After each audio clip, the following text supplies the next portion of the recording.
Eles me olharam de cima, da altura de quem tem pernas boas, e disseram que eu tinha virado um peso. Sou Neuza, 71 anos, costureira aposentada nos Canais de Santos. Acharam que a cadeira de rodas seria meu fim, mas foi só o começo. A maresia aqui na Baixada Santista tem o costume de enferrujar tudo. Come as grades dos portões, descasca a tinta das paredes de alvenaria e, se a gente bobear, enferruja até os pensamentos. Eu sempre fui uma mulher de movimento. Minhas pernas conheciam cada buraco das calçadas do meu bairro, cada feira livre de domingo, cada degrau da igreja matriz. Caminhar era a minha liberdade. Quando me vi presa àquela cadeira de rodas de metal frio, com o cheiro de hospital ainda grudado na minha camisola, senti como se a maresia tivesse invadido os meus ossos. O silêncio da minha casa, antes preenchido pelo som da televisão ou pelo barulho da chaleira no fogão, de repente se tornou ensurdecedor. Eu criei 2 meninos, Roberto e Marcos. Criei sozinha, fazendo tripas coração, depois que o pai deles decidiu que a vida de casado não era para ele, e sumiu no mundo, deixando para trás apenas contas e promessas vazias. Para não deixar faltar mistura na mesa, eu me sentei diante de uma máquina de costura Singer, daquelas pretinhas pesadas de pedal. Costurei dia e noite. Costurei vestidos de noiva, bainhas de calça, uniformes de escola. Cada agulhada era um prato de comida. Cada carretel de linha que se esvaziava era um caderno novo para a escola deles. Minhas costas doíam, meus dedos ficavam calejados, mas eu olhava para os meus filhos e pensava: o sacrifício vale a pena. Eles vão ser grandes homens. Eles cresceram, estudaram, foram para São Paulo. Viraram doutores de terno e gravata, morando em apartamentos com nomes estrangeiros e porteiros de luva. Eu fiquei aqui, na minha casinha de portão de ferro, feliz da vida, achando que tinha cumprido a minha missão. O que é do homem, o bicho não come, eu dizia para as minhas vizinhas. Eu plantei amor, eu colheria amor. Como eu fui ingênua. A velhice tem a mania de arrancar as vendas dos nossos olhos com uma brutalidade que ninguém nos ensina a suportar. Tudo mudou numa tarde de terça-feira. Uma terça-feira comum, com um mormaço de derreter os pensamentos. Fui limpar o topo do armário da cozinha. Eu sempre fui teimosa, não gostava de pedir ajuda para nada. Subi no banquinho de madeira, aquele mesmo que o Marcos usava para alcançar a pia quando era menino. O piso estava um pouco úmido, o banquinho escorregou. Não houve tempo para gritar. O impacto no chão de lajota foi um estrondo seco, seguido de uma dor que rasgou meu corpo ao meio. O fêmur não apenas quebrou, ele se estilhaçou. Fiquei ali, caída, sentindo o gosto de poeira na boca, esperando a morte ou a misericórdia. Foi a dona Cida, minha vizinha de muro, quem ouviu meus gemidos finos e pulou a grade para me socorrer. No hospital, sob as luzes brancas e frias, o médico foi direto. Cirurgia complicada, colocação de pinos, uma recuperação longa e, no momento, a necessidade absoluta de uma cadeira de rodas. Eu não daria um passo sequer por muito tempo. Talvez, dependendo da cicatrização, o estrago fosse definitivo. Quando ouvi a palavra cadeira de rodas, meu coração afundou. Mas no fundo, eu pensei, eu tenho filhos. Eles não vão me desamparar. Eu cuidei das feridas deles a vida toda, agora eles vão cuidar das minhas. Eles chegaram de São Paulo no dia seguinte. Roberto, o mais velho, entrou no quarto do hospital checando o relógio de pulso, com o celular vibrando sem parar no bolso do paletó. Marcos, o mais novo, aquele que eu tirei de dívidas tantas vezes vendendo minhas joias, vinha logo atrás, com uma expressão de aborrecimento, como se minha perna quebrada fosse uma ofensa pessoal contra a agenda dele. Poxa, mãe, a senhora também não se ajuda, né? Subir em banco com essa idade? Foi a primeira coisa que Roberto disse. Nenhum, como a senhora está, nem um beijo na testa, só a cobrança. Engoli a seco. A dor da cirurgia latejava. Mas a dor daquela frase doeu muito mais. Fomos para a minha casa de ambulância. Eles foram atrás, no carro do Roberto. Quando os paramédicos me colocaram na cadeira de rodas no meio da minha sala, eu me senti uma estranha no meu próprio lar. A casa parecia enorme, os móveis pareciam montanhas intransponíveis. O filtro de barro, onde eu adorava beber água fresca, parecia estar a quilômetros de distância. Os dois sentaram no meu sofá de veludo marrom.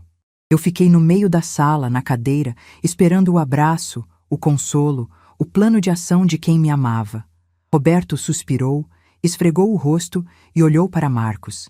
Eles tinham aquele olhar de cumplicidade que os irmãos trocam quando estão prestes a fazer uma maldade e precisam do apoio um do outro para não se sentirem tão culpados.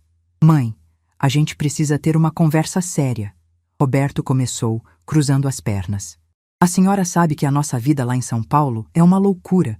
A minha esposa trabalha, as crianças têm escola integral, eu tenho reuniões o dia inteiro.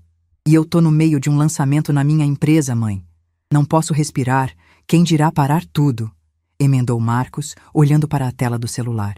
O que vocês estão querendo dizer, meus filhos? Minha voz saiu fraca, rouca, arranhando a garganta.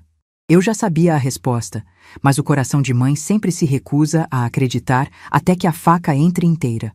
Roberto se inclinou para a frente, apoiando os cotovelos nos joelhos. Ele olhou nos meus olhos com uma frieza que me fez gelar a espinha. Mãe, sendo bem lógico, a senhora agora é um peso, é a verdade. Nessa cadeira, a senhora não faz nada sozinha. A gente não tem como levar a senhora para São Paulo. Nossos apartamentos não são adaptados para cadeirantes.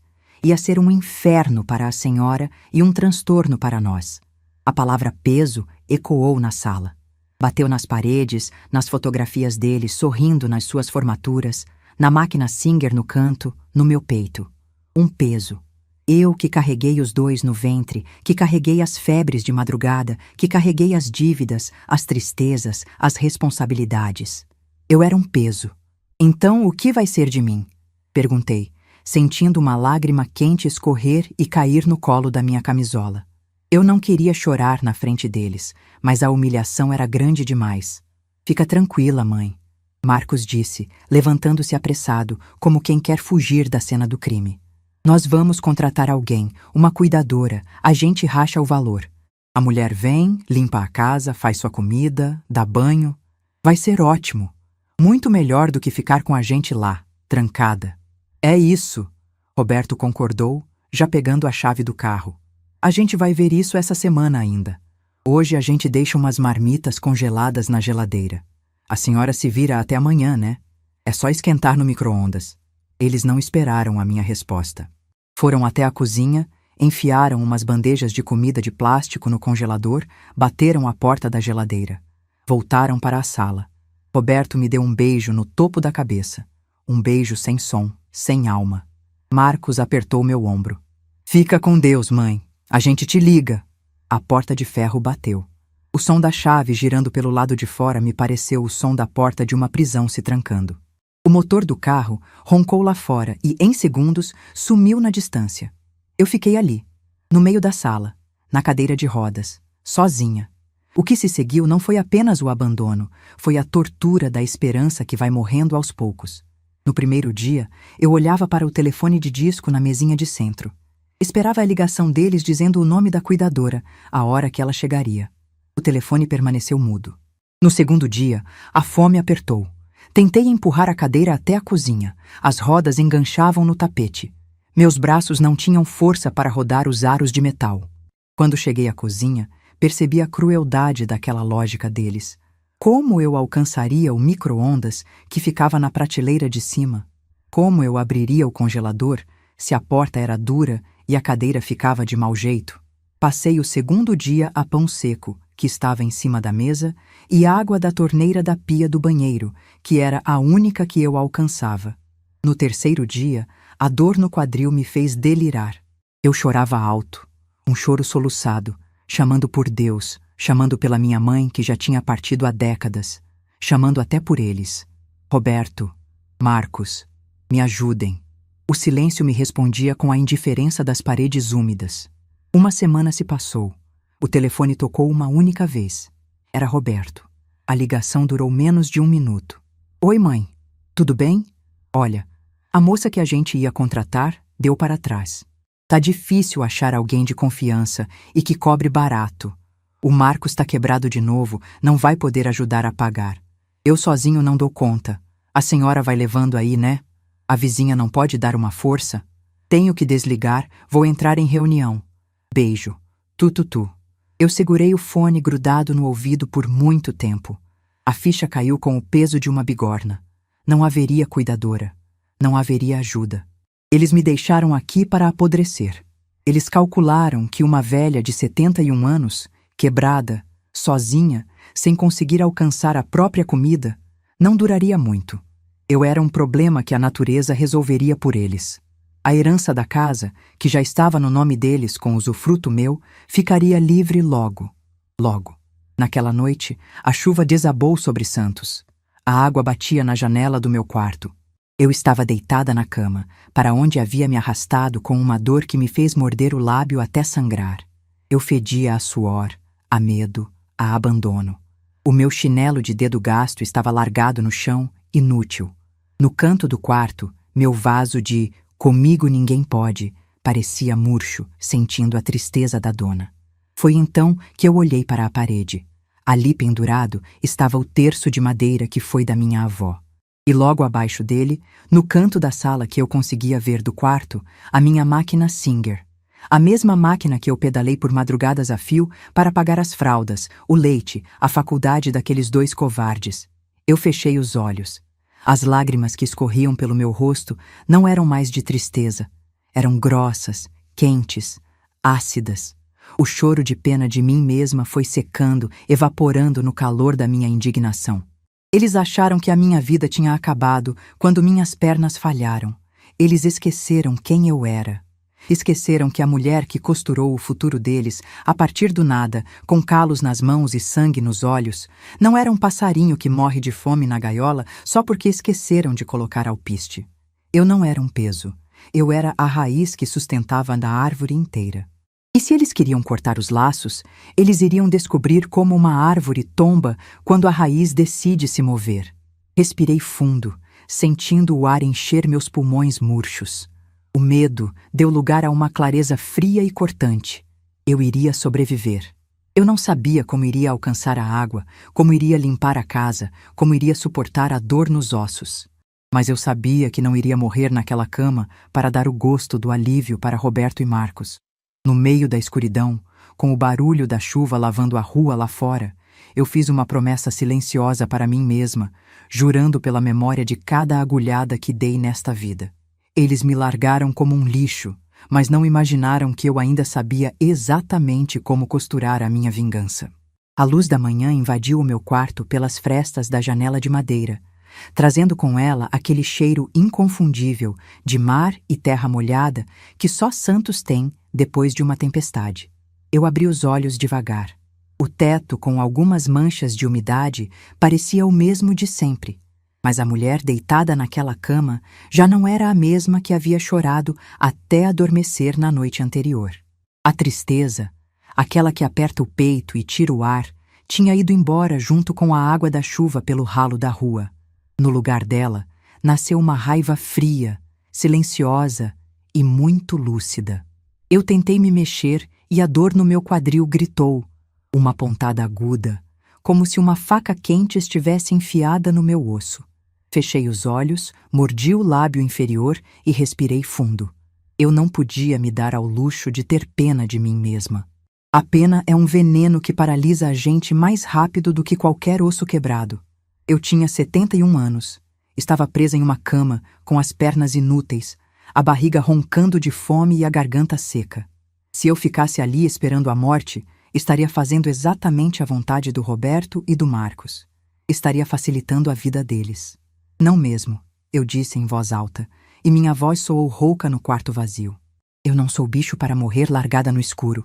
Com um esforço que me fez suar frio, usei os braços para me arrastar até a beirada do colchão. Meus braços ainda eram fortes, décadas puxando o tecido pesado, girando o volante da máquina de costura e carregando sacolas de feira, tinham deixado meus músculos acostumados ao tranco. A cadeira de rodas estava ali, parada ao lado da cama, como um monstro de metal zombando da minha desgraça. Eu agarrei os braços da cadeira, travei as rodas como o enfermeiro havia me ensinado no hospital e joguei o peso do meu corpo para fora do colchão.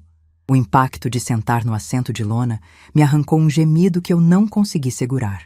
Fiquei ali por uns 5 minutos, de olhos fechados, esperando o mundo parar de girar e a dor latejante no fêmur diminuir até virar um incômodo suportável. Quando abri os olhos, encarei meus próprios pés calçados em um par de meias grossas. Eles não se moviam, mas a minha cabeça, graças a Deus, estava a 1000 por hora.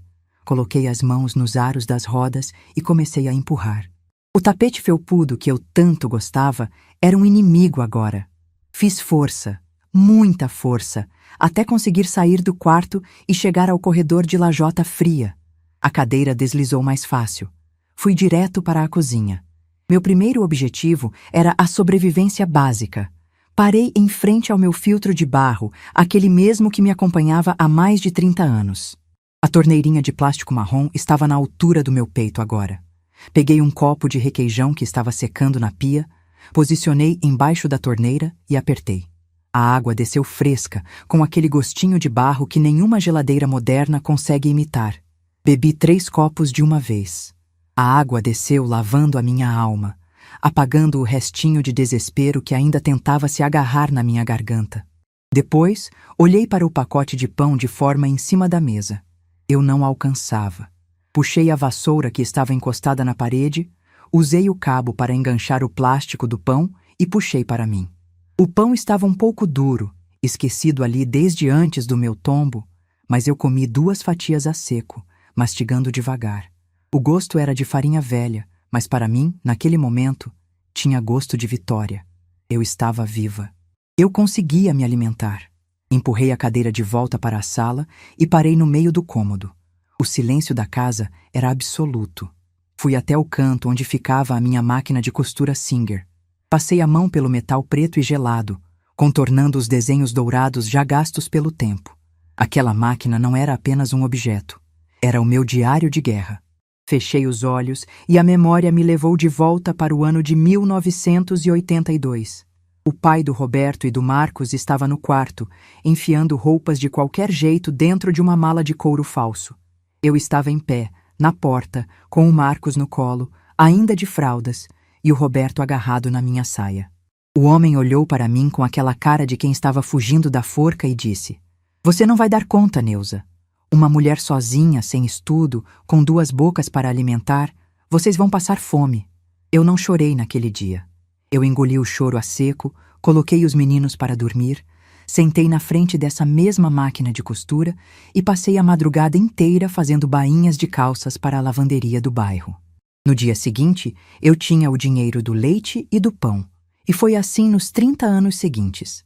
Fazer das tripas coração era a minha especialidade. Eu costurei a dignidade daquela casa ponto por ponto, linha por linha. Agora, meus próprios filhos olhavam para mim com a mesma cara de desdém que o pai deles tinha. Eles me chamaram de peso. Eles calcularam o meu fim. Mas eles cometeram o erro mais antigo do mundo. Subestimaram a força de uma mãe que aprendeu a sobreviver sozinha. Macaco velho não põe a mão em cumbuca, e mulher calejada não entrega os pontos antes do apito final. Eu girei a cadeira e fui até o meu quarto de novo. Fui até o guarda-roupa de embuia que ocupava quase uma parede inteira. Na parte de baixo, havia uma gaveta emperrada que eu sempre deixava trancada. A chave ficava escondida dentro do vaso da planta Comigo Ninguém Pode, na sala. Fui até a sala, afundei os dedos na terra seca do vaso, achei a chavinha de metal enferrujado e voltei para o quarto. Abri a gaveta com dificuldade. Um cheiro forte de naftalina invadiu o ar. Ali dentro, debaixo de uns lençóis velhos que eu não usava mais, estava uma caixa de sapatos da marca Vulcabras, toda desbotada. Coloquei a caixa no meu colo e abri. Roberto e Marcos sempre acharam que sabiam de tudo da minha vida. Quando o Roberto se formou e tomou as rédeas dos negócios da família, ele me fez passar a casa para o nome deles. Para evitar imposto de inventário, mãe. A senhora fica com o usufruto, ninguém tira a senhora daqui, ele disse na época, com aquela voz mansa de quem está aplicando um golpe legalizado. Eu assinei. Achei que era cuidado de filho. Mas eu não era tão boba assim. O que eles não sabiam é que a costureira Neuza tinha um segredo. Dentro daquela caixa de sapatos, além da cópia da escritura com a cláusula de usufruto bem grifada em caneta amarela, havia uma caderneta de poupança da Caixa Econômica Federal. Uma caderneta antiga com a capa azul. Durante anos, todo e qualquer conserto de roupa, todo vestido de festa, todo ajuste de paletó que eu fazia por fora, que não estava anotado no caderninho de despesas da casa, ia direto para essa conta. Eu nunca contei para os meninos. Dinheiro na mão de filho que não sabe o valor do suor é areia escorrendo pelos dedos. Toda vez que o Marcos se afundava em dívidas de cartão de crédito para manter pose de rico em São Paulo, ele vinha chorar as pitangas. Eu vendia uma joia velha, pegava um empréstimo pequeno, mas nunca mexia na minha poupança. Eu sempre dizia para mim mesma, o seguro morreu de velho. Um dia, a velhice ia bater na minha porta, e eu não queria depender de favor de ninguém. Abri a caderneta e olhei o último extrato que eu tinha pedido no banco, meses antes do meu acidente. Havia ali uma quantia considerável. Não era dinheiro de ficar rica, não dava para comprar um iate ou uma mansão. Mas era o suficiente. Era o suor de 30 anos guardado com juros. Era o dinheiro que iria comprar as minhas pernas de volta. Eu passei o polegar sobre os números impressos no papel do banco. Um sorriso de canto de boca, amargo e decidido, desenhou-se no meu rosto. Eles acharam que eu estava quebrada, sem um tostão, dependendo das marmitas de plástico que eles enfiaram no meu congelador. A ignorância deles seria a minha maior arma. Mas para que o meu plano funcionasse, eu precisava de uma ponte com o mundo lá fora. Eu não conseguia sair de casa com aquela cadeira. O portão tinha um degrau maldito e a rua era cheia de buracos. Eu precisava de mãos e pernas que fossem da minha inteira confiança. Fui até a janela da sala, que dava para a lateral do quintal da dona Cida. A janela era baixa. Abri o trinco e empurrei o vidro. "Cida!"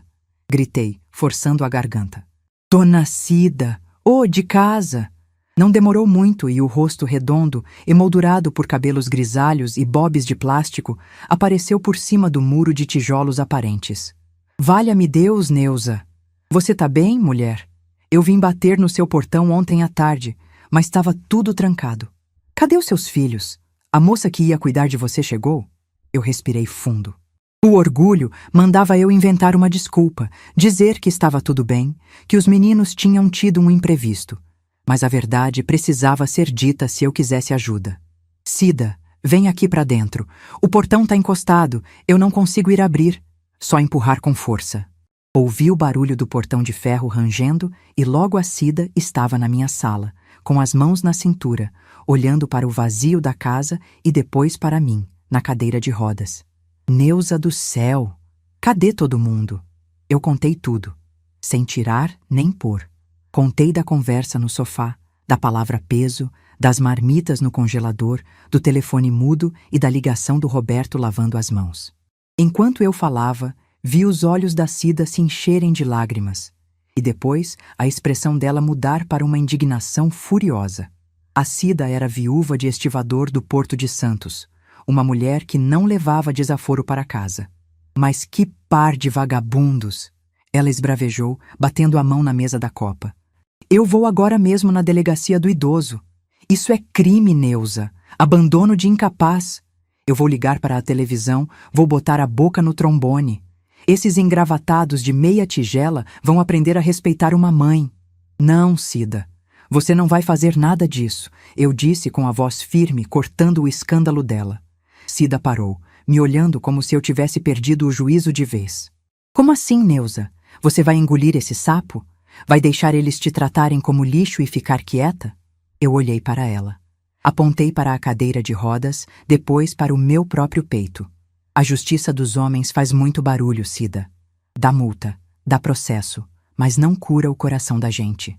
Se a polícia for lá buscar eles, eles vão dizer que não tinham condições, vão pagar um advogado, vão me internar em um asilo qualquer dizendo que eu tô gagá e que é para o meu próprio bem. Eu não vou dar a chance deles me transformarem em uma coitadinha perante o juiz. E você vai fazer o quê, criatura? Ficar aqui definhando?" "Eu vou voltar a andar", respondi, e a certeza na minha própria voz me assustou um pouco. Mas era uma certeza de aço. "Eu tenho um dinheiro guardado, Cida. Um dinheiro que eles nem sonham que existe. Mas eu preciso da sua ajuda. Ninguém neste bairro, muito menos os meus filhos, pode saber o que a gente vai fazer. Para eles, a Neuza está aqui, apodrecendo na cadeira, esperando a morte chegar para liberar a casa. Cida puxou uma cadeira e sentou na minha frente. Os olhos dela brilhavam de curiosidade e respeito. Fala, minha amiga. O que você precisa que eu faça? Primeiro, você vai na padaria comprar pó de café fresco, porque eu não aguento mais beber água de torneira pura. Depois, você vai sacar um dinheiro para mim no caixa eletrônico. E o mais importante, você vai achar um fisioterapeuta. Um fisioterapeuta? Ela perguntou confusa. Aquele do postinho de saúde? O Dr. Márcio?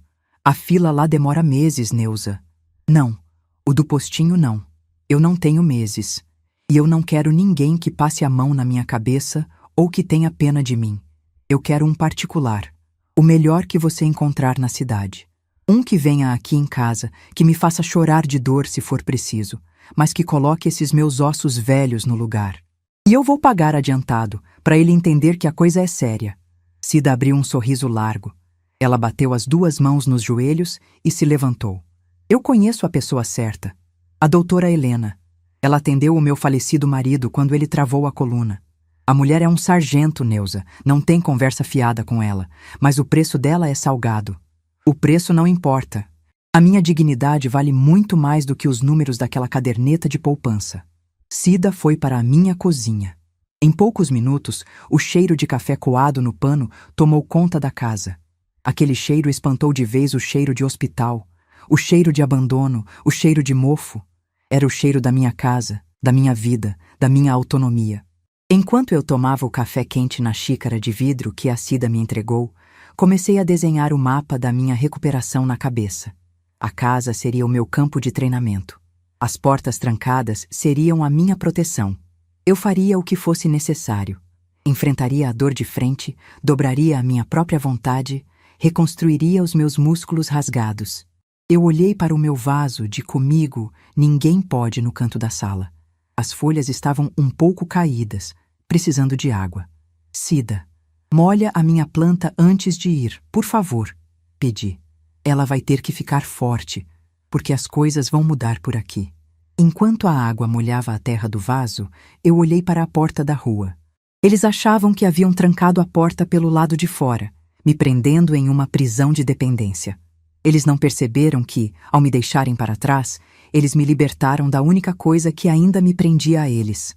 A minha ilusão de que eu precisava do amor de quem não sabe amar.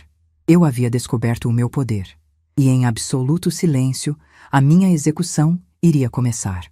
A doutora Helena bateu palmas no meu portão de ferro numa quinta-feira nublada, quando o vento da praia já trazia aquele cheiro forte de peixe e maresia que anunciava mudança de tempo. Cida foi abrir. Quando a mulher entrou na minha sala, eu entendi na hora o que a minha vizinha queria dizer com sargento. Helena não tinha cara de quem sentia pena de ninguém. Era uma mulher alta, de cabelos curtos e grisalhos, com uma bolsa de lona pesada jogada no ombro e um olhar que parecia enxergar através dos meus ossos quebrados. Ela não fez cerimônia. Não passou a mão na minha cabeça. Não perguntou se eu estava triste com os meus filhos. Ela olhou para a minha perna, olhou para a cadeira de rodas, tirou um prancheta da bolsa e disse: "A senhora tem 71 anos." O osso colou, mas o músculo virou gelatina. "Se a senhora quiser chorar, chore agora, porque a partir de amanhã, o único suor que eu quero ver aqui é o do seu esforço. Vai doer muito. A senhora está pronta?" Eu encarei os olhos escuros dela, apertei os braços da cadeira de rodas e balancei a cabeça. O trato estava feito. E foi assim que a minha casa, antes o meu refúgio de paz, virou o meu campo de batalha particular. O primeiro mês foi um inferno na terra. A doutora Helena vinha 3 vezes por semana. Ela trazia elásticos grossos, pesos de areia que amarrava nos meus tornozelos e uma prancha de madeira que rangia no chão da sala. Cada movimento que ela me obrigava a fazer arrancava lágrimas dos meus olhos. Sabe quando a gente pega um tecido muito grosso, um jeans pesado, e tenta passar na máquina de costura e a agulha emperra, ameaçando quebrar? Era assim que o meu quadril se sentia. Emperrado, enferrujado, gritando para eu parar. Eu deitava no tapete da sala, suando em bicas, com o cheiro forte de pomada de arnica empesteando o ar, e mordia uma toalha de rosto para não gritar e assustar a vizinhança. Mas eu não desistia. Toda vez que a dor parecia insuportável, eu olhava para a minha máquina Singer no canto da sala. Eu lembrava das madrugadas em claro. E, principalmente, eu lembrava da voz do Roberto dizendo: "Agora a senhora é um peso." Aquela frase era o meu combustível. A raiva é um santo remédio quando a gente sabe a dose certa para tomar. Enquanto eu suava no tapete, o teatro continuava para o lado de fora. A minha sobrevivência dependia do silêncio e da mentira. Cida virou o meu anjo da guarda e a minha cúmplice.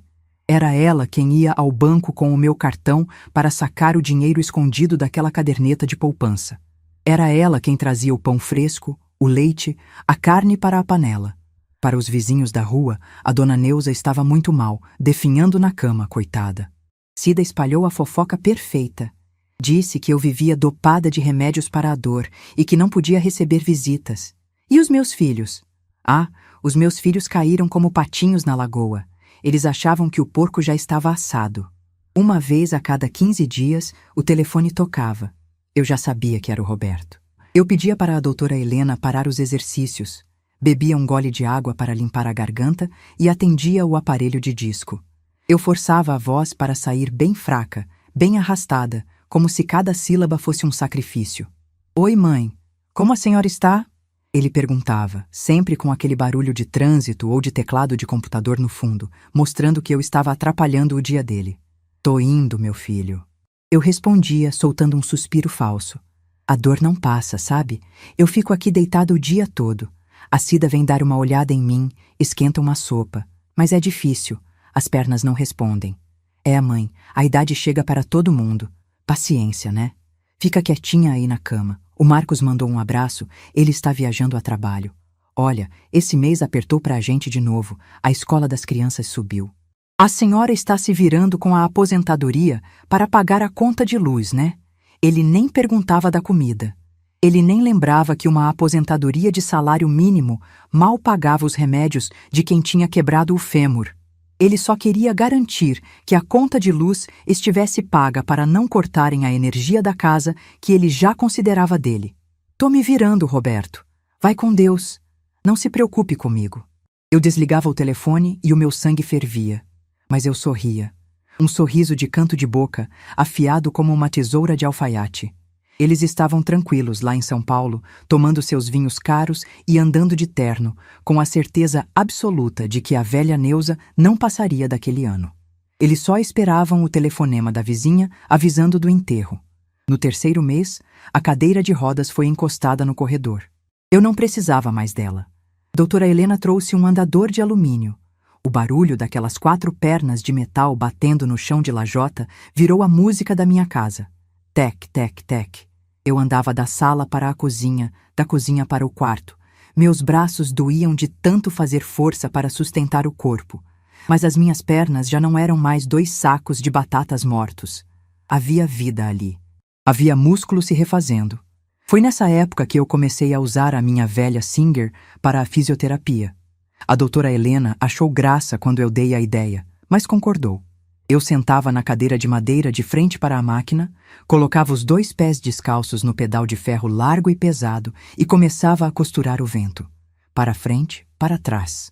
O movimento de gangorra forçava os meus tornozelos e fortalecia a batata da perna.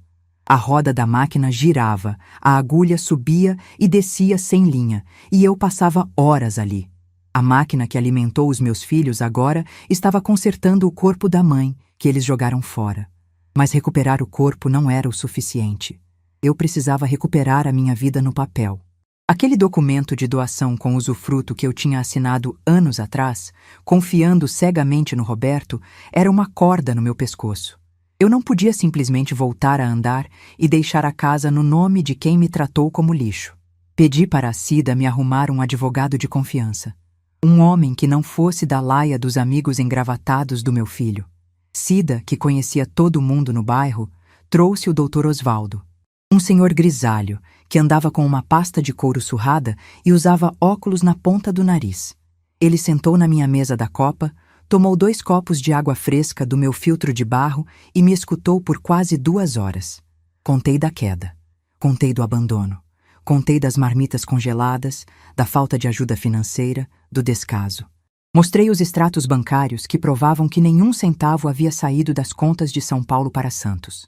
Mostrei os recibos da doutora Helena, pagos com o meu dinheiro suado.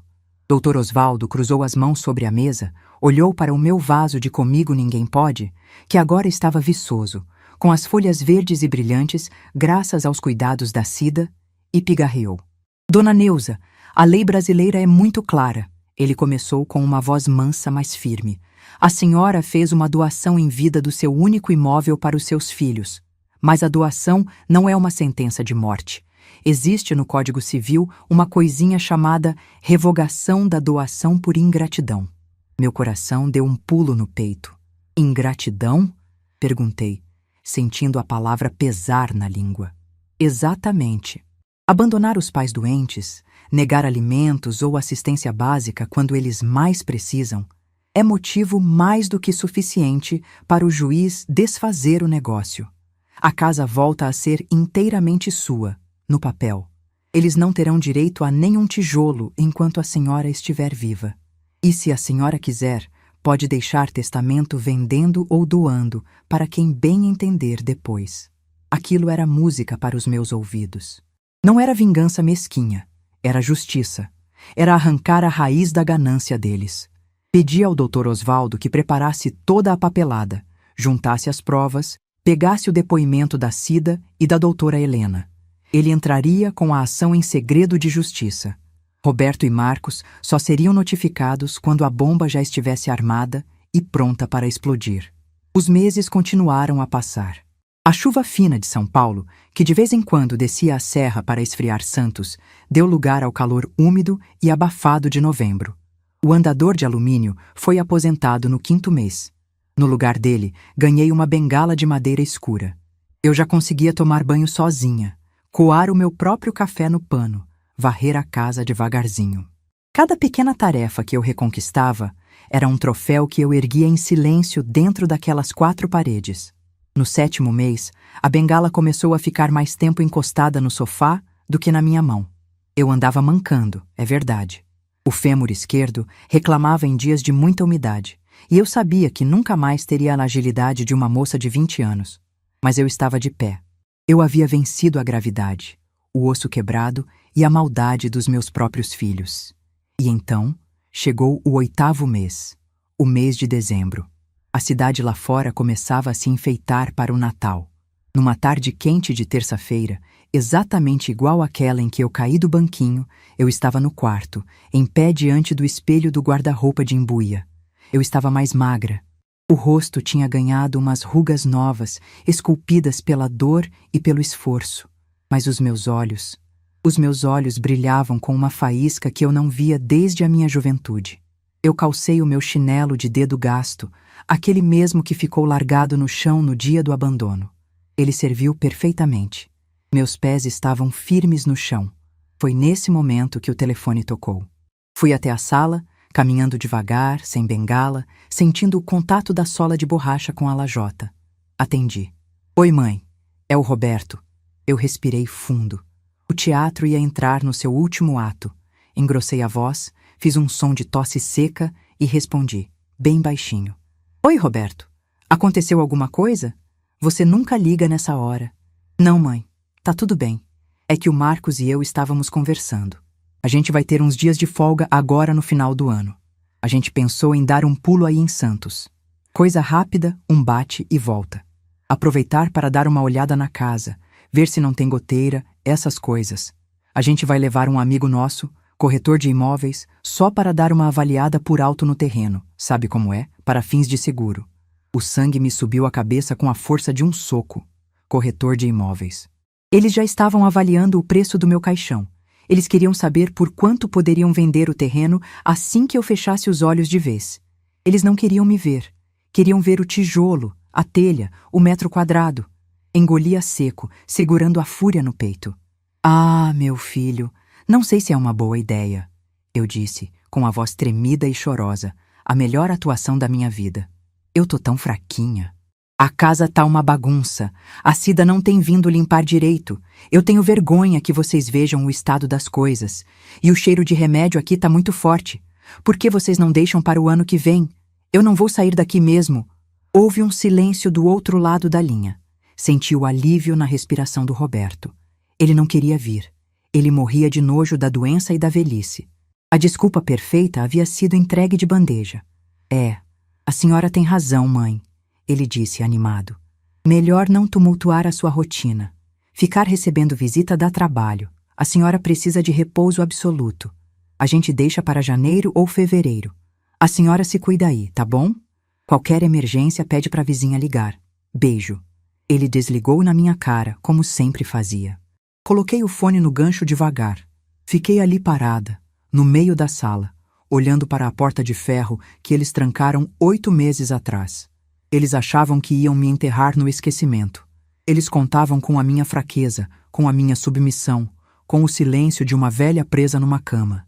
Mas eles esqueceram que eu sou do tempo em que se lavava roupa em pedra de rio e se costurava a vida com linha grossa de algodão.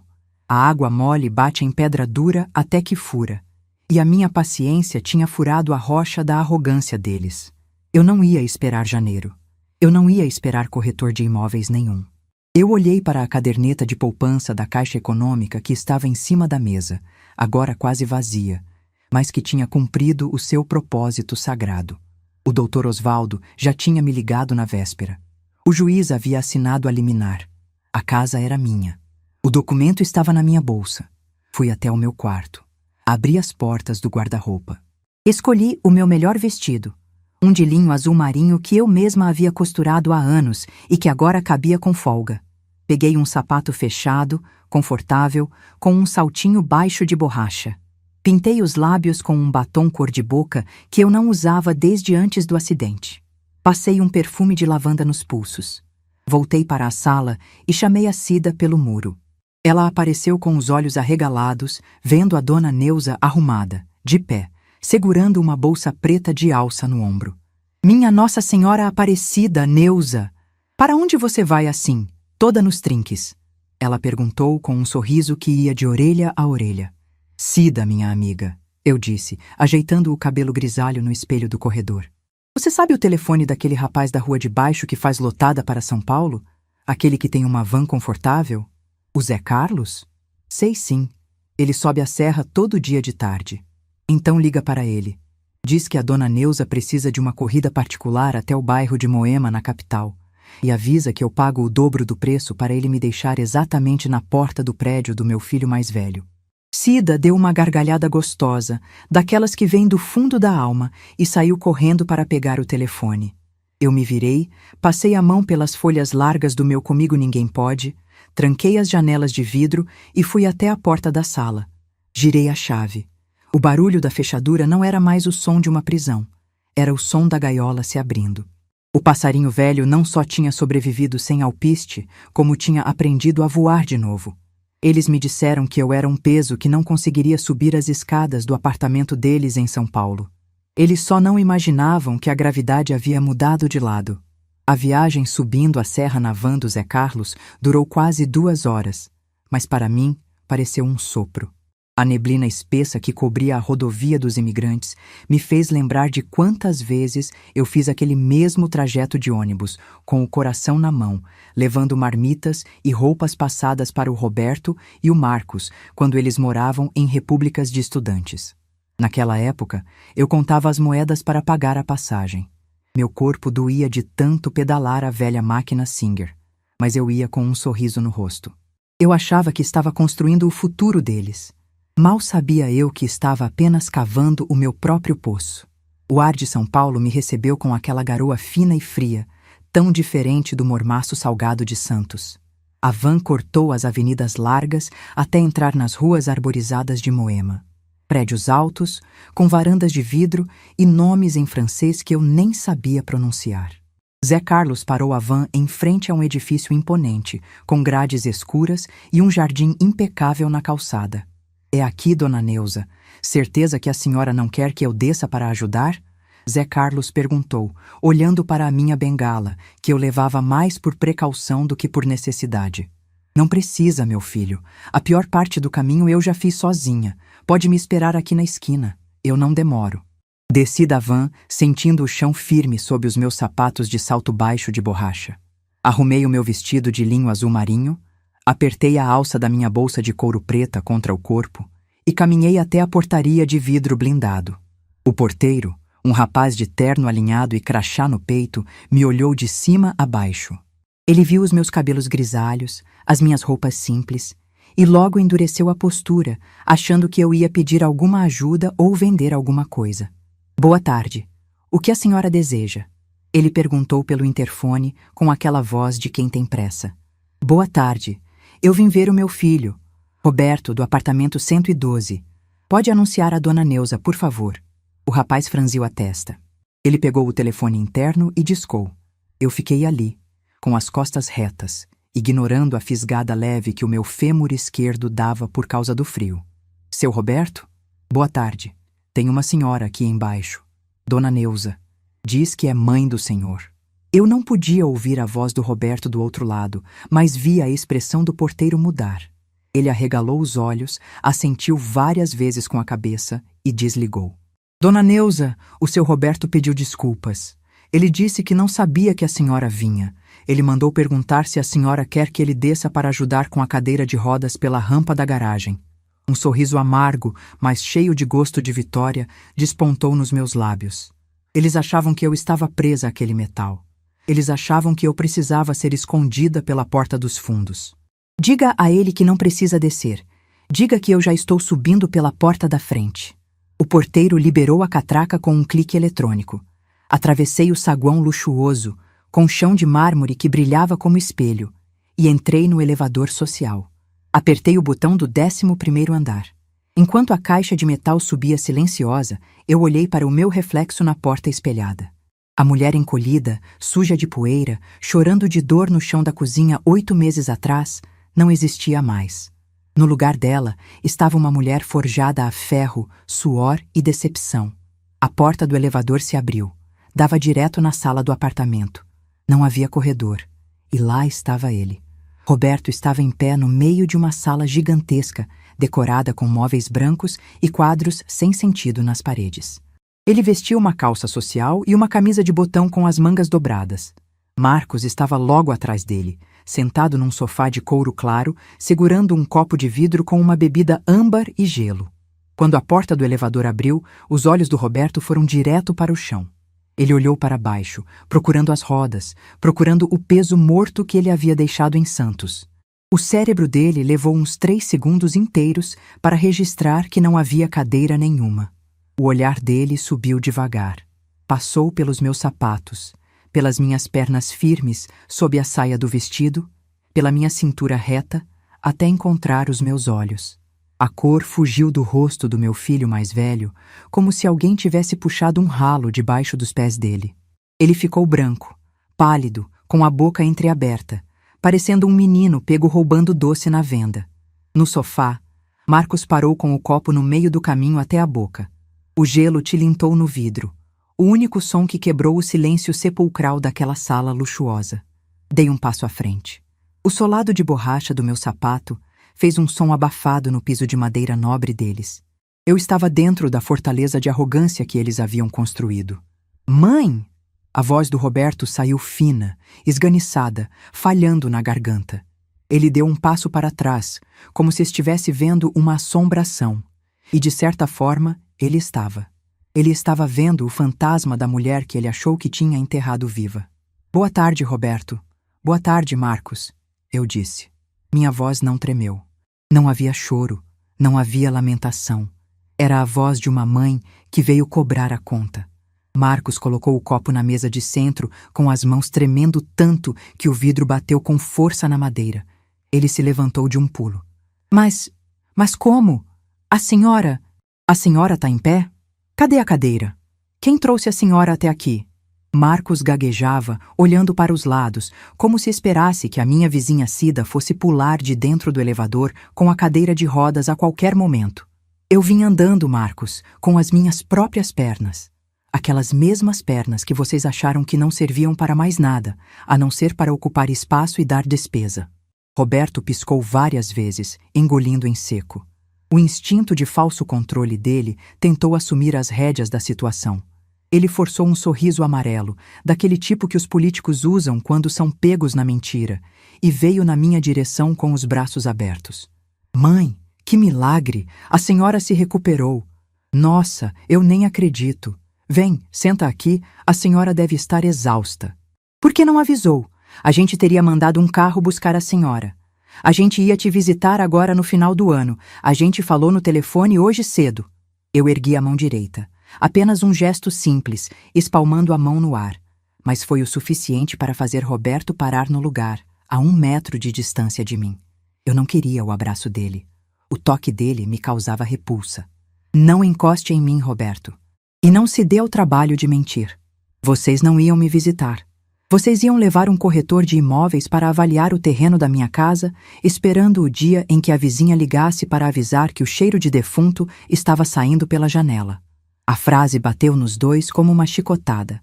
Marcos arregalou os olhos e Roberto recuou mais um passo, esfregando o rosto, perdendo a máscara de bom moço. Mãe, que absurdo é esse? Marcos tentou engrossar a voz, assumindo aquela postura de vítima que ele sempre usava quando estourava o limite do cartão de crédito. A gente trabalha feito louco. A senhora sabe disso. A gente pagou aquelas marmitas para a senhora não passar fome. A gente tentou arrumar uma cuidadora, mas ninguém queria. A senhora está sendo injusta. A gente fez o que deu. Sendo lógico, a gente não tinha como parar a vida por sua causa. Eu soltei uma risada curta, uma risada fria, que secou a garganta deles. Sendo lógico, repeti a palavra que eles usaram no dia do meu acidente. A lógica de vocês foi deixar uma velha de 71 anos com o fêmur estilhaçado sem conseguir alcançar o próprio filtro de barro para beber água. A lógica de vocês foi me dar as costas no momento em que eu mais precisei, depois de uma vida inteira gastando a minha coluna na frente de uma máquina de costura para garantir que vocês tivessem comida no prato e diploma na mão. Caminhei devagar até o centro da sala. Eu não mancava. A dor existia, sim, bem lá no fundo do osso, mas a minha postura era de uma rainha recuperando o seu trono. Eu olhei para o teto alto, para o lustre de cristal, para a televisão enorme presa na parede. Vocês me disseram que eu era um peso, que a vida de vocês não tinha espaço para mim. E vocês estavam certos. Eu era um peso, mas não do jeito que vocês imaginaram. Eu era o peso que segurava a raiz da vida de vocês no chão. Quando vocês cortaram essa raiz, acharam que iam voar mais alto. Não perceberam que estavam apenas flutuando soltos, esperando a primeira ventania para cair. Roberto cruzou os braços, tentando recuperar a pose de dono da situação, de homem de negócios. Olha, mãe. Se a senhora veio até aqui em São Paulo só para dar lição de moral e fazer drama, eu sinto muito. A gente errou, tá legal? Fomos negligentes, peço desculpas. Mas a vida continua. Que bom que a senhora voltou a andar. Isso resolve o problema de todo mundo. A senhora volta para a sua rotina lá em Santos, a gente volta para a nossa aqui, e no Natal a gente manda um presente. Tá tudo certo. Eu olhei para o Roberto com uma pena genuína, uma pena de ver no que o meu filho havia se transformado. Um homem vazio, que achava que tudo se resolvia varrendo a sujeira para baixo do tapete. Não, Roberto, não está tudo certo. E eu não vim aqui para ganhar pedido de desculpas. Quem perdoa é Deus. Eu sou apenas uma mulher velha cobrando as suas dívidas. Abri a minha bolsa preta. O barulho do zíper soou alto na sala silenciosa. Coloquei a mão lá dentro e puxei um envelope pardo, grosso, selado com o carimbo do cartório e do Tribunal de Justiça. Eu segurei o envelope no ar, bem na altura dos olhos deles. 8 meses, Roberto. 8 meses de fisioterapia particular, pagas à vista. 8 meses de dor que me fazia morder toalha de rosto para não gritar. 8 meses de silêncio, deixando vocês acreditarem que eu estava morrendo aos poucos. Sabem com que dinheiro eu paguei o meu conserto? Com o dinheiro que eu guardei a vida inteira, costurando por fora, ajustando roupa de gente rica para não depender de vocês. Marcos olhou para o envelope com desconfiança. Que papel é esse, mãe? A senhora processou a gente para pedir pensão? É isso? Pelo amor de Deus, eu tô atolado em dívidas na minha empresa. Eu não tenho um tostão furado para pagar pensão alimentícia. Marcos começou a se desesperar, passando a mão nos cabelos. Não se preocupe, Marcos. Eu não quero o dinheiro de vocês. Eu prefiro comer pão seco com água da torneira do que aceitar 1 centavo que venha dessa frieza que vocês chamam de coração. O que tem aqui dentro é muito mais simples. Caminhei até a mesa de centro de vidro. Coloquei o envelope ali e o abri, puxando as folhas brancas impressas com o timbre do Poder Judiciário. Lembra daquela escritura de doação com usufruto que você me fez assinar, Roberto? Aquela que passava a casa de Santos para o nome de vocês dois, para evitar imposto no futuro? Roberto franziu os olhos, a arrogância vacilando. Lembro. A casa é nossa por direito. A senhora só tem o usufruto. A lei garante isso. A lei garante muita coisa, meu filho. O Dr. Osvaldo, meu advogado, me explicou tudo direitinho. A lei garante, por exemplo, que uma doação em vida pode ser revogada, desfeita, cancelada. Existe uma cláusula muito bonita no Código Civil para filhos como vocês. Chama-se revogação por ingratidão. A palavra ingratidão ecoou pela sala luxuosa. Roberto descruzou os braços. A respiração dele ficou pesada. Marcos deu um passo para trás, esbarrando na poltrona. Ingratidão? Do que a senhora está falando? A senhora não pode tomar a casa de volta. A gente já tinha até feito orçamento. O terreno valorizou demais. Vai dar para cobrir o buraco na minha firma. Marcos gritou, entregando o jogo inteiro sem perceber. Eu apontei o dedo para o papel sobre a mesa de vidro. Abandono de incapaz. Negativa de assistência material e moral em momento de enfermidade grave. O juiz não precisou de mais do que 10 minutos lendo os depoimentos da minha vizinha, do meu advogado, da minha fisioterapeuta e vendo os extratos bancários que provavam que vocês não mandaram nem R$1 para comprar uma caixa de analgésico. A liminar saiu ontem. O juiz anulou a doação. Roberto avançou até a mesa, pegou os papéis com violência e começou a ler. Os olhos dele corriam pelas linhas jurídicas e a cada parágrafo o rosto dele afundava mais no desespero. As mãos finas de doutor dele tremiam segurando o papel. Isso é um absurdo. Nós vamos recorrer. Eu vou contratar o melhor escritório de São Paulo. Você não pode fazer isso com a gente, mãe. É o nosso patrimônio. Roberto cuspiu as palavras, a veia do pescoço saltando. Eu não me intimidei. Aproximei-me dele, ficando a 1 palmo do rosto daquele homem alto. Eu não precisava levantar a cabeça. A minha autoridade era maior do que a altura dele. Recorra. Gaste o dinheiro que você não tem com advogados. Arraste o processo por anos. Mas a casa de portão de ferro, a casa onde a minha máquina Singer está encostada na sala, a casa onde eu criei 2 ingratos, é minha. Somente minha. O cartório já alterou a matrícula.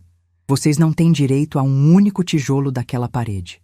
O silêncio que se seguiu foi o som mais bonito que eu ouvi em toda a minha vida.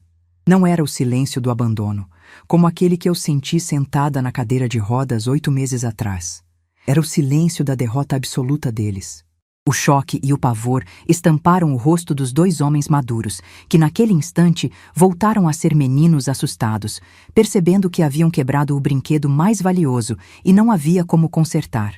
Marcos se jogou no sofá, escondendo o rosto entre as mãos, murmurando palavrões sobre a própria falência iminente.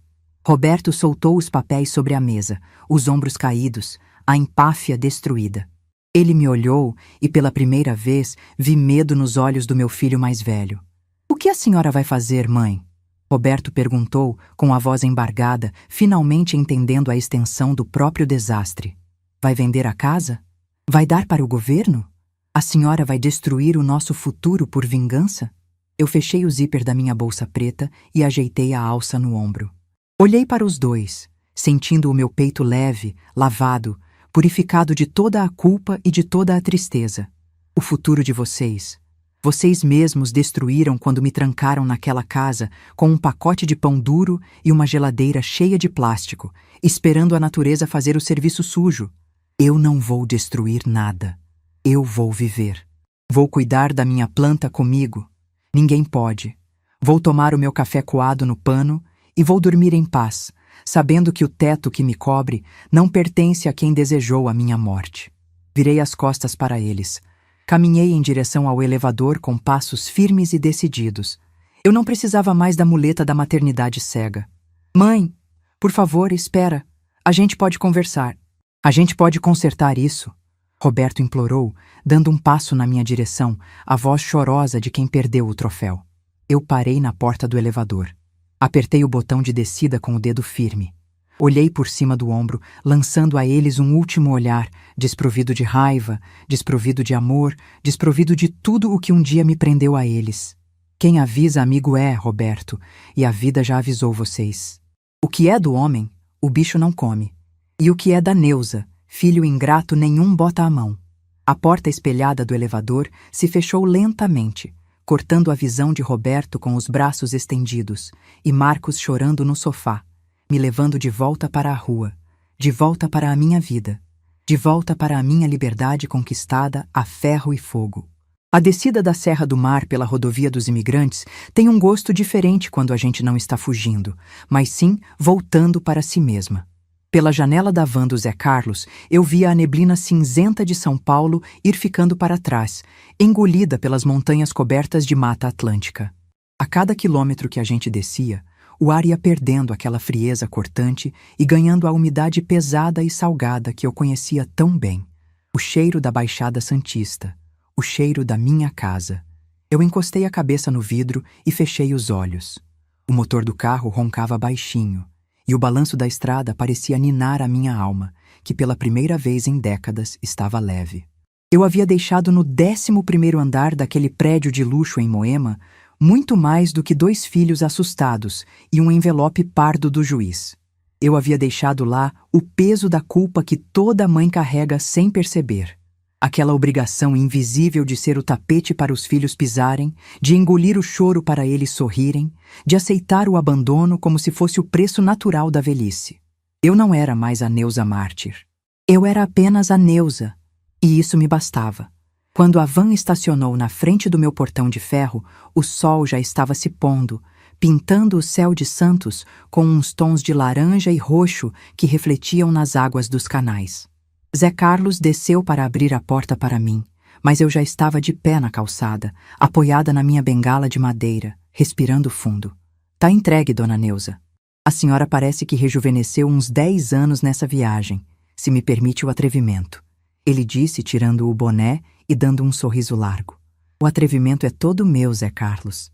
De ter demorado tanto tempo para descobrir que a juventude não mora na perna da gente, mora na coragem.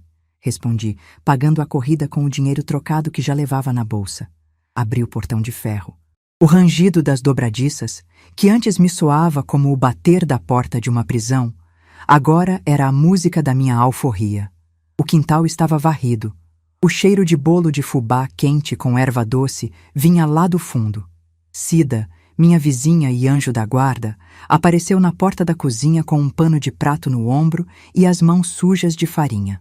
Ela parou, me olhou dos pés à cabeça, com o meu vestido de linho azul marinho intacto, e os olhos dela se encheram d'água. E aí, mulher, como foi lá na terra da garoa? Cida perguntou, a voz embargada, limpando as mãos no avental. Eu caminhei até ela, devagar, sentindo a firmeza do chão de cimento do meu quintal. Parei na frente da minha amiga, dei um sorriso que puxou todas as rugas do meu rosto e disse: a dona da casa voltou, Cida. E dessa vez, para não sair nunca mais. Nós duas nos abraçamos ali mesmo, no meio do quintal, chorando um choro que não era de tristeza, mas de alívio.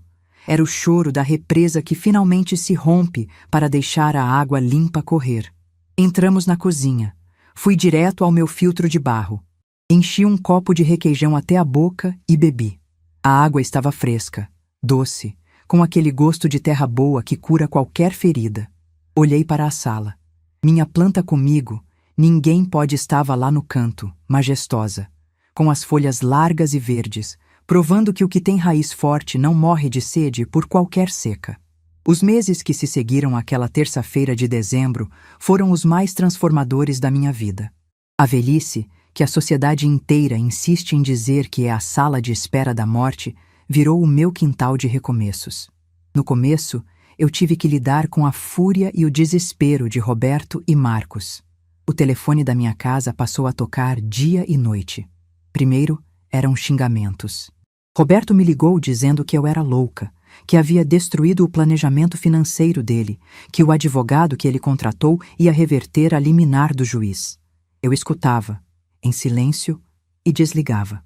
Depois de umas semanas, quando perceberam que a lei protegia quem tinha as provas e a verdade do lado, o tom mudou. Marcos começou a ligar chorando.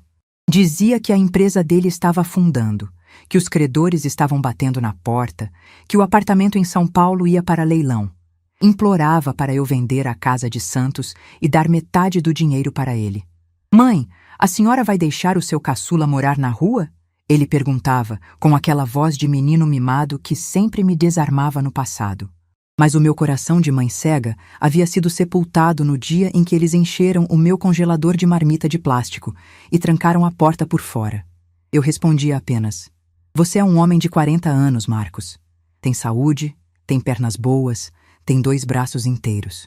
Vai trabalhar. O que é do homem, o bicho não come, e quem planta vento, colhe tempestade. Passar bem.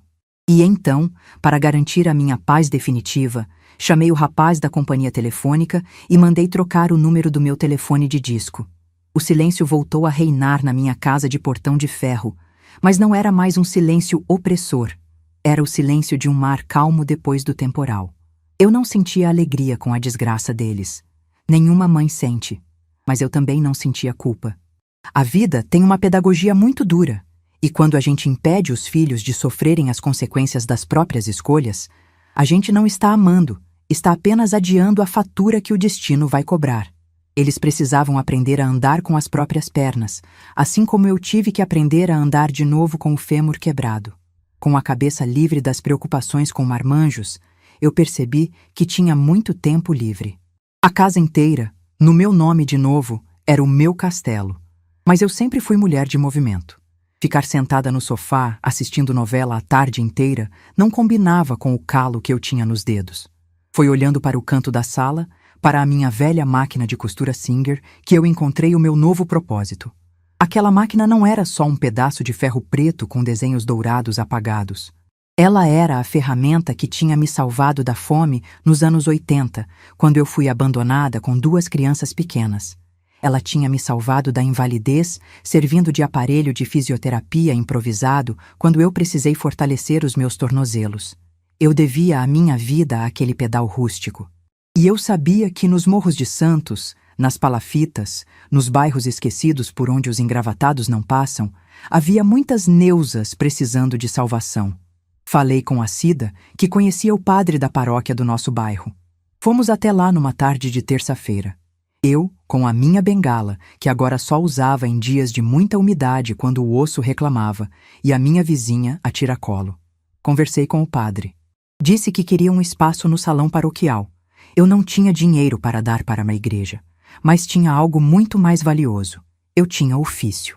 2 semanas depois, nós inauguramos o projeto Linha e Vida. Cida arrumou umas cadeiras de plástico e umas mesas velhas. O Dr. Osvaldo, meu advogado, ouviu a história e fez uma doação que permitiu comprar mais 3 máquinas de costura usadas. E a minha velha Singer, reluzente de tanto óleo que eu passei nela, foi colocada no centro da sala. Minhas alunas não eram dondocas querendo aprender a fazer bainha para passar o tempo. Eram meninas de 18, 20 anos, muitas com bebês de colo, abandonadas pelos namorados, pelos pais, pela sorte. Meninas com os olhos assustados, que achavam que a vida tinha acabado porque não tinham estudo ou dinheiro para comprar leite. Exatamente como eu fui um dia. Eu ensinei a primeira a passar a linha na agulha. Ensinei a pedalar no ritmo certo para não embolar a costura por baixo do tecido. Ensinei a cortar o molde aproveitando até o último retalho de pano, porque a vida do pobre não permite desperdício. Firmeza na mão, menina? Eu dizia, andando pelo salão com a minha bengala, batendo a borracha no chão de cimento liso da paróquia. A máquina sente quando a gente tem medo dela. Quem manda no tecido é você, não é a agulha. Se errar o ponto, desfia e faz de novo. Na costura tudo tem conserto, menos a preguiça. Enquanto elas costuravam, a gente conversava. O salão paroquial virou um confessionário muito melhor do que aquele de madeira escura lá dentro da igreja. Elas me contavam das dores, dos maridos violentos, das humilhações que passavam nas filas dos postos de saúde. E eu contava as minhas histórias. Contei do abandono na cadeira de rodas. Contei das marmitas congeladas. Contei da minha caminhada até São Paulo para recuperar a escritura da minha casa. Eu via os olhos daquelas meninas brilharem. Elas olhavam para mim não como se olha para uma velha acabada, mas como se olhasse para uma general de guerra que sobreviveu à trincheira e voltou para ensinar o caminho. O projeto cresceu. Em 1 ano, nós já estávamos aceitando encomendas de uniformes para as padarias e comércios do bairro. O dinheiro que entrava era dividido entre as meninas. Eu não ficava com 1 centavo. O meu pagamento era ver uma moça de 19 anos, que antes abaixava a cabeça para qualquer grito, chegar na paróquia com o próprio dinheiro no bolso, comprando o pão do filho com o suor do próprio trabalho. Eu estava plantando raízes novas. Eu estava criando filhas que a vida me deu. Filhas de alma, costuradas com a linha da solidariedade que só quem sofreu de verdade consegue entender. Hoje, aos 73 anos, eu sento na varanda da minha casa no final da tarde. O asfalto da rua ainda guarda o calor do dia, e o cheiro do mar vem misturado com o cheiro do café fresco que eu acabei de coar no pano. Meu chinelo de dedo gasto repousa no pé, confortável, conhecendo cada curva do meu calcanhar. Eu não sei onde o Roberto e o Marcos estão morando agora. Pelas fofocas que chegam de longe, sei que Roberto se separou e foi morar de aluguel em um bairro mais afastado de São Paulo. Marcos tentou abrir outro negócio que não deu certo. Eles nunca mais vieram a Santos. A casa que eles queriam vender continua aqui, de pé, firme, com as paredes pintadas de fresco, graças a uma vaquinha que as minhas alunas da costura fizeram no meu último aniversário. Eles acharam que me deixar numa cadeira de rodas seria a minha sentença. O que eles não entenderam é que a verdadeira deficiência não está nas pernas que não andam, mas no coração que não sente. Eles nasceram perfeitos por fora, mas apodreceram por dentro. Eu, com os meus ossos velhos e colados a pino de metal, nunca estive tão inteira. A sociedade brasileira tem uma mania feia de achar que os velhos são descartáveis.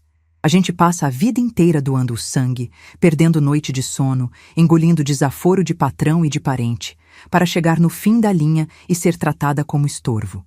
Eles querem que a gente fique calada no canto da sala, esperando a morte chegar, agradecendo qualquer migalha de atenção. Mas a minha história não é para pedir pena. É para servir de aviso. Nós somos a fundação das casas onde eles moram. Nós somos os alicerces que eles não veem, mas que seguram as paredes em pé. E se um dia eles decidirem cuspir no prato que comeram, esquecendo de quem lhes deu a vida e o sustento, eles precisam saber que a gente ainda tem força para puxar a toalha da mesa. Eu olho para as minhas mãos calejadas, para as manchas da idade na minha pele e sinto um orgulho profundo de cada marca. Nenhuma delas foi feita de covardia. Tomo o último gole do meu café. A noite cai sobre a Baixada Santista, trazendo uma brisa fresca que balança as folhas do meu vaso de Comigo Ninguém Pode.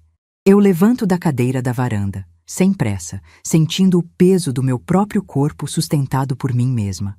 Entro em casa e tranco o portão de ferro, não para me isolar do mundo, mas para proteger o reino que eu construí.